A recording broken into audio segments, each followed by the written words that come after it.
karikuesi yt portativ, ai brisk elektrik, AirPods-et e tu, droni i pushimeve apo madje edhe furça e dhëmbëve. Të gjitha këto objekte mund të shkaktojnë një problem shumë serioz në fluturimin tënd të ardhshëm në vitin 2026. Dhe jo, nuk është shaka. Skaneret e rinj inteligjent të aeroporteve kanë ndryshuar plotësisht rregullat e lojës dhe ajo që më parë ishte e padëmshme, sot mund të çojë në konfiskim të menjëhershëm ose gjoba që ta shkatërrojnë buxhetin. Nëse nuk do të shohësh sendet e tua personale duke përfunduar në koshin e sigurisë, duhet ta dëgjosh këtë. Le të fillojmë.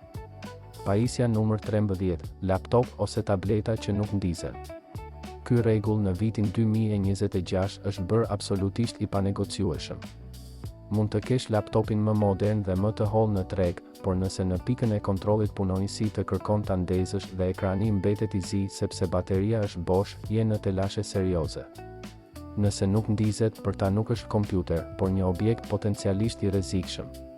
Pasoja nuk është vetëm konfiskimi i pajisjes, automatikisht do të përballesh me një marrje në pyetje të pakëndshme dhe me shumë gjasa do të humbasësh fluturimin. Rregulli i artë i udhëtimit këtë vit është i thjeshtë, ngarko të gjitha pajisjet në 100% përpara se të largohesh nga shtëpia. Nëse bateria është e vdekur, udhëtimi yt mund të jetë po ashtu. Pajisja numër 12, bagazh inteligjent me bateri të integruar, të paheqshme. Me siguri i ke parë. Ata valigje të jashtëzakonshme që të ndjekin vetë ose karikojnë telefonin duken si ëndra e çdo udhëtari në vitin 2026. Por nëse ajo teknologji furnizohet nga një bateri litiumi që nuk mund ta heqësh lehtësisht brenda pak sekondash, ajo valigje nuk shkon askund. Bateritë e litiumit mund të hyjnë në djegje termike në presion dhe në vitin 2026 toleranca është 0. Nëse nuk mund të provosh që burimi i energjisë është jashtë valigjes përpara se ta dorëzosh, përgatitu ta lësh në tokë ose të paguash një shumë të madhe për ta dërguar veçmas. Pajisja numër 11, bateri portative, power bank, pa etiketë të lexueshme ose me kapacitet të tepërt. Në vitin 2026, shpëtimi yt energjetik mund të kthehet në dhimbjen më të madhe të kokës. Rregulli është i qartë dhe i prerë, nëse bateria jote portative nuk ka etiketën origjinale të prodhuesit, plotësisht të lexueshme, ku tregohet kapaciteti, ajo shkon direkt në kontejnerin e objekteve të konfiskuara. Nëse etiketa është fshirë nga përdorimi, për punonjësin është një rrezik i panjohur. Në përgjithësi, çdo bateri që kalon 100 watt-orë kërkon miratim të posaçëm, ndërsa ato që kalojnë 160 watt-orë janë të ndaluara. Sigurohu që bateritë e tua të jenë të lejuara dhe që specifikimet e tyre të lexohen qartë. Pajisja numër 10, cigare elektronike dhe vape në bagazhin e dorëzuar. Ky është një gabim klasik që vazhdon të ndodhë në vitin 2026 dhe pasojat janë gjithnjë e më të rënda. Nëse i vendos këto pajisje në valigjen që dorëzon, po shkel një rregull etik të sigurisë ajrore. Në vitin 2026, skaneret janë të kalibruar për të zbuluar gjurmën e këtyre pajisjeve. Nëse gjejnë një të tillë, do ta hapin valigjen dhe do ta konfiskojnë objektin.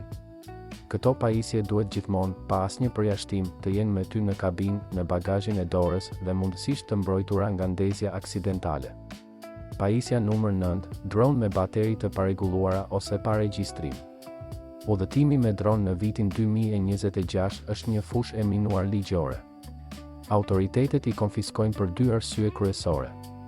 Së pari, bateritë, nëse të i kalojnë kufit e lejuar ose janë të lira, pa mbrojtje, në qese rezistente ndaj zjarrit, do t'i marrin pa hezitim. Së dyti, shumë vende tani kërkojnë një sistem aktiv identifikimi në distancë dhe regjistrim të operatorit. Nëse pajisja jote nuk përmbush rregullat lokale të transmetimit të sinjalit ose nuk ke lejet elektronike përkatëse, droni do të mbetet në dogan. Mos rreziko pajisje që vlejnë mijëra euro vetëm sepse nuk ke kontrolluar ligjet e reja të identifikimit elektronik. Kujdes këtu, sepse pajisja tjetër është diçka që ndoshta e përdor për të mbrojtur informacionin tënd, por në aeroport shihet si kërcënim. Pajisja numër 8, diskje të jashtëm të modifikuar ose pa kas origjinale. Në epokën e sigurisë kibernetike të vitit 2026, një disk i fortë nuk është më thjesht ruajtje. Është një vektor potencial sulmi ose një vend fshehjeje. Nëse udhëton me njësi që duken të manipuluara, me kasa artizanale ose kablo të salduara, përgatitu për pyetje. Skaneret e rinj e shohin brendësinë me një detaj mbresëlënës. Nëse zbulojnë se struktura e brendshme nuk përputhet me standardin e fabrikës, alarmi do të aktivizohet. Sigurohu që pajisjet e tua të udhëtojnë në kasat origjinale dhe të duken si produkte komerciale standarde. Mos rreziko të dhënat e tua duke mbajtur projekte elektronike shtëpie në bagazh. Pajisja numër 7, furça elektrike dhëmbësh dhe brisje me aktivizim aksidental. Duket si shaka, por në vitin 2026 kjo mbetet një arsye e shpesh për vonesa në kontrollin e sigurisë. Nëse bagazhi yt fillon të nxjerrë zhurma dhe vibrime, punonjësi duhet ta izolojë valixhen dhe ta inspektojë manualisht me kujdes ekstrem. Nëse pajisja ka një bateri litiumi të dëmtuar nga përdorimi, rreziku i konfiskimit rritet, pasi konsiderohet e paqëndrueshme. Zgjidhja është thelbësore: përdor bllokimet e udhëtimit ose hiq kokën e pajisjes që butoni i ndezjes të jetë i mbrojtur. Mos lejo që higjiena personale të kthejë në të dyshim dhe të marrë kohë të çmuar. Pajisja numër 6, altoparlant Bluetooth pa ndërprerës fizik për fikje totale. Në mjedisin e sofistikuar të sigurisë të vitit 2026, një pajisje që vetëm hyn në modalitet fjetjeje është problem. Shumë altoparlant modern nuk kanë një buton të vërtet fikjeje, por mbajnë Bluetoothin aktiv duke kërkuar lidhje. Skaneret e avancuar mund t'i kapin këto emetime të mbetura brenda bagazhit, gjë që është një sinjal alarmi i menjëhershëm për personelin. Nëse nuk mund të provosh fizikisht që pajisja është 100% e fikur dhe pa energji, ekziston një mundësi reale që të konfiskohet për rrezik ndërhyrjeje. Zgjidh gjithmonë pajisje me një ndërprerës mekanik të qartë për të udhëtuar i qetë. Para se të vazhdojmë, abonoju këtij kanali. Na ndihmon shumë me një klikim të vetëm. Shkruaj në komente nga cili qytet apo fshat na ndjek, sa vjeç je dhe ku do të doje të ishte udhëtimi yt i ardhshëm. Pajisja numër 5, çakmak plazma ose me hark elektrik. Këta çakmak futurist me bateri të rikarikueshme janë shumë të përhapur në vitin 2026, por janë një makt për sigurinë ajrore. Kombinimi i një baterie litiumi me nxehtësi ekstreme të menjëhershme i vendos në listën e objekteve të ndaluara, si në bagazhin e dorës ashtu edhe në atë të dorëzuar. Këta çakmak me hark elektrik konfiskohen pothuajse gjithmonë sapo zbulohen nga skaneret. Mos u përpiq t'i fshehësh, teknologjia aktuale i gjen dhe do ta humbasësh pajisjen. Është shumë më e sigurt t'i lësh në shtëpi dhe të shmangësh vonesa të panevojshme në kontrollin e sigurisë. Pajisja numër 4, pajisje spionazhi dhe kamera të fshehta. Në vitin 2026, privatësia është një temë ligjore shumë e ndjeshme. Të udhëtosh me stilolapsa me kamera, syze që regjistrojnë video ose mikrofona të fshehtë nuk është më një kuriozitet, por një mjet potencialisht i paligjshëm. Nëse punonjësit i zbulojnë këto pajisje në bagazhin tënd të dorës, përgatitu për pyetje shumë serioze. Shumë vende kanë ashpërsuar ligjet mbi regjistrimin pa pëlqim. Hyrja në një vend me pajisje të dizajnuara për përdorim të fshehtë mund të rezultojë në konfiskim, ndalim hyrjeje ose pasoje ligjore. Nëse nuk je një hetues i akredituar, lëri lodrat e spionazhit në shtëpi për të shmangur probleme të mëdha. Pajisja numër 3, ondulatore dhe pjastra pa kablo me fishek gazi butani. Komoditeti i rregullimit të flokëve pa prizë ka një çmim të lartë në aeroport. Këto pajisje që funksionojnë me fishek gazi butani konsiderohen mallra të rrezikshme. Edhe pse disa rregullore lejojnë një pajisje në bagazhin e dorës me kapak sigurie, në vitin 2026 personeli shpesh zgjedh të mos rrezikojë. Fishekët rezervë janë të ndaluar në të gjithë avionin. Nëse punonjësi dyshon në stabilitetin e pajisjes, ajo do të mbetet në tokë për shkak të rrezikut të rrjedhjes së gazit të ndezshëm në kabinë. Është shumë më e sigurt të udhëtosh me versione elektrike të rikarikueshme. Pajisja numër 2, bateri litiumi të lira që rrotullohen në çantën tënde. Ky është gabimi më i rrezikshëm që bëjnë udhëtarët në vitin 2026.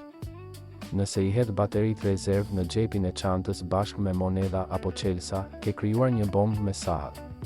Nëse kontaktet prekin metalin, ndodh një qark i shkurtër që shkakton zjarr brenda pak sekondash. Në vitin 2026, personeli i sigurisë kërkon aktivisht bateri të paketuara keq. Nëse i gjejnë pa mbrojtje ose pa kontakte të izoluar, do t'i konfiskojnë menjëherë për arsye sigurie. Mos i dorëzo kurrë në bagazh dhe mbroji gjithmonë individualisht. Dhe së fundi, pajisja numër 1.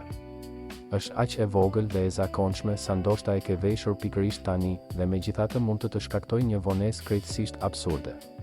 Pajisja numër 1, kufje pa tela True Wireless me sensor tepër të ndjeshëm aktivizimi.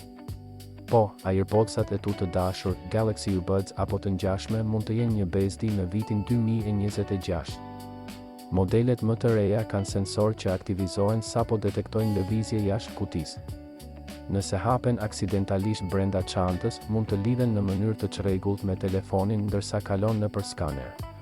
Kjo gjeneron një sinjal elektronik aktiv që tërheq vëmendjen e personelit të sigurisë.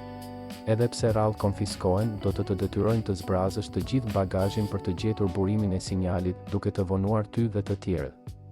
Sigurohu që kutia të mbyllet fort për të shmangur kaos në momentin më të keq të mundshëm.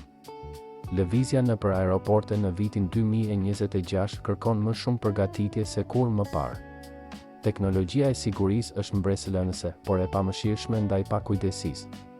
Rishikimi i këtij listimi përpara fluturimit të ardhshëm do të kursej para, kohë dhe situata të panevojshme të pakëndshme. Nëse kjo informacion të duk i dobishëm për udhëtimet e tua të ardhshme, konsidero t'i bashkohesh komunitetit ton për të qenë gjithmonë një hap përpara rregullave të reja. Udhëtoj sigurt, udhëto me mençuri dhe shihemi në destinacionin e radhës.